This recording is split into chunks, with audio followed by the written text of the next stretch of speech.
I don't pretend to give the definitive version, but I do know that there's extraordinary depth of meaning behind the word Aroha. It's not just love.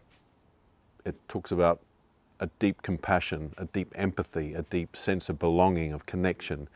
And of course the etymology of the word Aroha is fascinating to me. There's a lot of different components which make up that word Aroha. We have Aro, which is the thought, the life principle, the paying attention, to be present, to focus on something. We have Ro, which is a form of introspection, of looking inwards. We have Ha, which is life force. It's the breath, it's energy.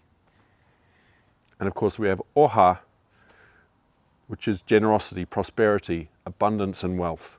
So if we entertain the word love, or Aroha, as being encompassing of all those things, when we live with Aroha, we're talking about being connected, being aligned, giving focus, care and attention, sharing our breath, being grateful for life, and in tune with extraordinary natural abundance and wealth.